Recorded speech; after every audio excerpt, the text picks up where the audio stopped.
En skupen imenovalec pri vseh teh, ne pri vseh, pri večini teh, ki jih obravnavate, je seveda ženska.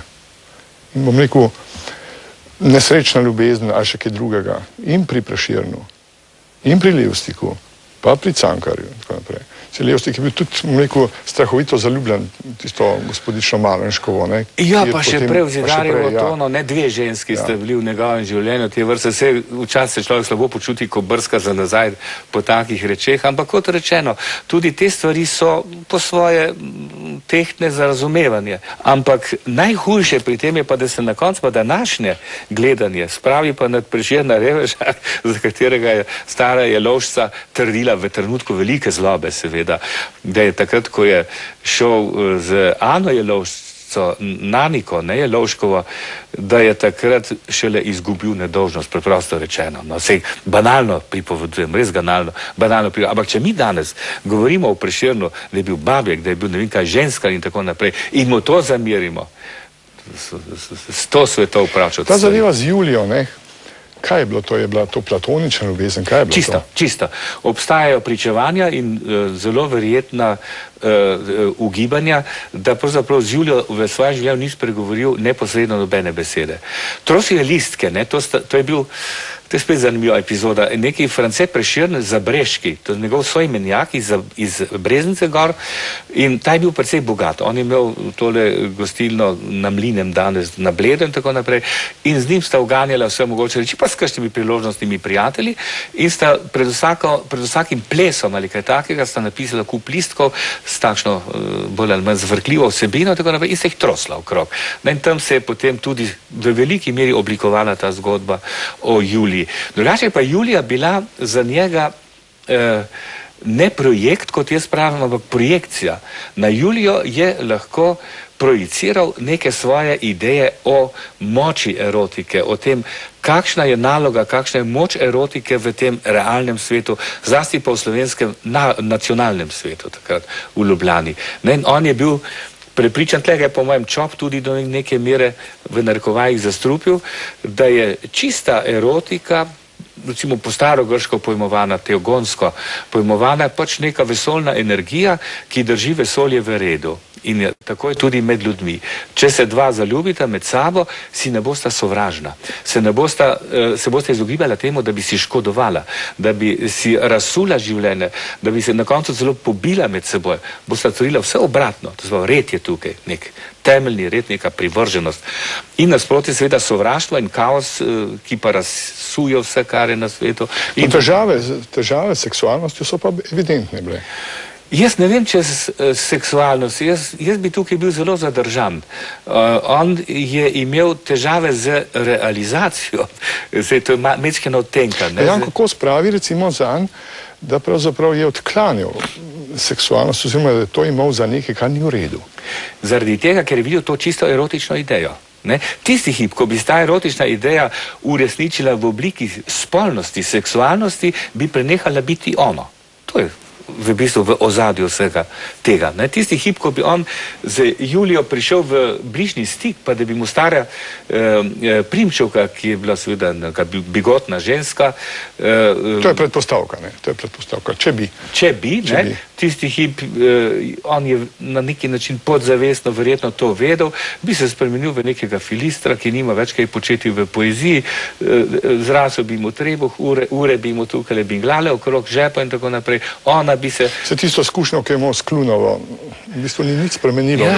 Ja, to je temno poglavje v njegovem življenju.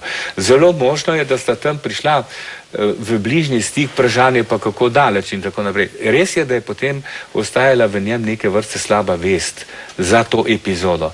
Da je Klunova, ki mu je bila v resnici skrajno erotično naklonjena, pomečkeno starejša od njega, da jo je izigral ali pa da jo je pustil na cedilu. Je pa res, da je odšla sama v Graz, ker je gor živela, tukaj je imela samo sorodnike in da se potem pač nista videla več. Kako je pa Cankar, recimo, na te stvari gledal?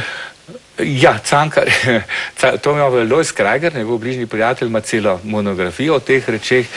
Cankar je bil seveda zelo zamotana oseba, bil je, veste, defetist neke vrste življenjski, na tihem samo podcenjevalen. On je bil tudi mehen, droban, iz skrajno revne družine, skrajno revnega okolja, družbeno gledano.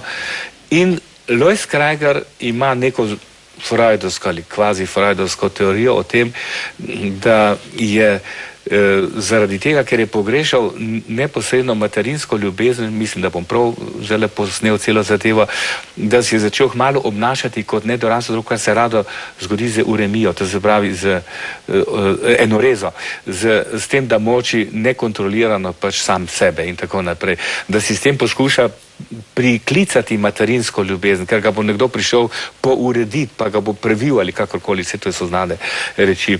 In da je potem iz tega, ker je pa bil zaradi tega sam pred sabo in pred sošolci manj vreden, z občutkom manj vrednosti, da se iz tega razvil nek sarkastičen, satiričen odnos do vsega sveta, kritičen in tako naprej. In tako naprej. Ampak tisto, bom rekel, erotiko je pa vendarle skup spravo, ne? Ja, ampak je zanimivo Štefka Leflerjeva, on je imel prej polno teh korespondenčnih, recimo, erotičnih razmerij z različnimi zelo eteričnimi punčkami, skoraj da bi lahko rekel. Tudi Lojz Krajger pravi, se iz tega se je potem razvila tudi neka zelo nežna in fina erotika, ljubezensko čustvo in tako naprej. V bistvu, v osnovi bi pa Krajgerjevo tezo po svoje lahko potrjevalo dejstvo, da pa je bila Štefka Leflerjeva popolnoma materinska ženska. To je bilo za ne 3 takratne Cankarje, je bila obsežna in tako naprej. Mečkeno se počutim banalno, ko to pripovedujem, ampak pač tako je. Trubar je pa erotiko, rekel, rigorozno odklanjal, mislim, erotiko, ne? Spolnost. Ja, spolnost. Spolnost do neke mere, čeprav on je imel zelo zdravo... On je proti, bom rekel, kurbirjem in temu, vsemu temu, ne? Ja, samo kurbir mu je bil že metafora za tiste, ki so tudi kakšne druge svinarije delali, ne? On je mislil tako, kot so protestanti mislili, zelo logično v osnovi, ne? Če je tukaj spolnost, če je tukaj erotika, ne more biti drugače, kot da je tudi Bog ustvaril. In če je Bog ustvaril, je že vedel, zakaj je ustvaril. Kot je Slovenc ustvaril. Čeprav noben Slovenc takrat ni vedel, zakaj ne bi bili Slovenci na svetu, ali pa zakaj ne bi svoje molitvenike imeli, pa svoj prevod Biblije in tako naprej. Ampak metafizična utemeljitev, ne? Bog je že vedel, zakaj je vse to napravil, torej bomo to imeli, ker če tega ne bi hoteli, če tega ne bi marali, bi šele grešili proti Bogu, ne? Ja, ko menjate Boga, kakšen pa je bil odnos teh ljudi, o katerih govoriva do cerkve, do krščanstva? No, za Trubarja je bolj ali manj znana zadeva. Napadel Vatikansko cerkev. Ja, v smislu takratnih konfesionalnih, bolj kot religioznih gibanj v Evropi je pač šel nad papiste in tako naprej. Čeprav je seveda v tem kontekstu treba videti tudi merjanje drugih socialnih moči na Krajnskem, pa tudi drugod. To se pravi plemstvo, meščanstvo, stanovi so to, ne? In pa seveda monarh, ki je nad vsem tem skupaj. Tukaj je pač veljalo nekaj časa vsaj pravilo cuius regio eius religio, to se pravi, kogar oblast tega tudi vira, in je moral vsak monarh pač pristajati na neko to vrstno konfesionalno ozadje. Ampak to lahko zdaj pustiva. Medtem ko Levstik kot grandomant, če greva k Levstiku, ne, pa se lahko potem vrneva še tudi k Prešernu za hipec, je zanimivo priznaval od te svete trojice, Bog sveti Oče, Bog sveti Sin in Bog sveti Duh, samo svetega Duha. On je trdil, da je stari Bog Oče, potem ko se mu že malo zmedlo tudi, da je star pijanec in da ne mara, on ga ne priznava na neki način za Boga in zatira svojega sina, ki pa je slabič, če se je pustil temu svojemu očetu tako zatirati. Zelo preprosto povzemam, ampak mislim, da prav. In ostaja v bistvu tisto, kar je pa bistveno, je pa sveti Duh, Bog sveti Duh, ne? Prešern je pa hotel videti to, vse to so znane reči, panteistično, je tam neki to pan, kot se reče, to se pravi vesoljni gospod, ki vse to ureja, ki pa se ne prekriva z nobenim tem mitično predstavo o bogovih. Je pač neka vesoljna sila, karma mogoče ali kaj podobno. Ampak Prešeren je bil ateist, pa Cankar tudi.